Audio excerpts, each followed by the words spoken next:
श्री एकनाथ जी महाराज की प्रसिद्ध कथा आती है, गंगोत्री से गंगा जल लेकर के निकले हैं पैदल, कहां? रामेश्वरम के लिए।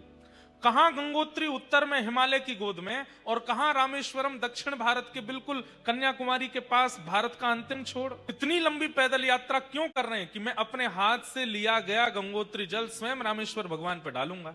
चलते चलते जब रामेश्वरम पहुंचे, सामने मंदिर दिख रहा है रामेश्वर भगवान का, और उसी समय बस नृत्य करने लगे। मेरी यात्रा पूर्ण हो गई, अब मैं रामेश्वर भगवान पर गंगा जल डालूंगा।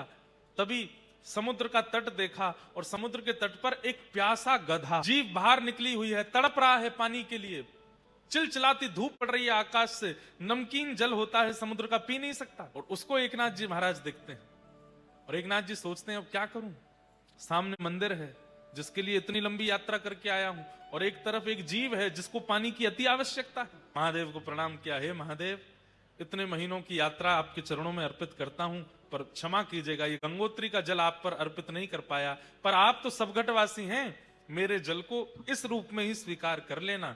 गधे के मुख में जाकर के जैसे ही गंगा जल अर्पित करने लगे, देवादिदेव महादेव शंकर भगवान वहीं प्रकट हो गए। प्रकट होकर के श्री एकनाथ जी महाराज को हृदय से लगा लिया। कहने का अभिप्राय, अरे लोगों में देखने की बात बहुत दूर की है, अपने घर के ठाकुर जी और मंदिर के ठाकुर जी में भी हम भेद कर लेते हैं। अगल बगल के लोगों में ठाकुर जी को देखना ये तो बहुत दूर की बात है। हम लोगों की स्थिति तो ऐसी है कि मंदिर के ठाकुर जी को हम ज्यादा श्रेष्ठ मानते हैं, और अपने घर के ठाकुर जी को हम कम श्रेष्ठ मानते हैं।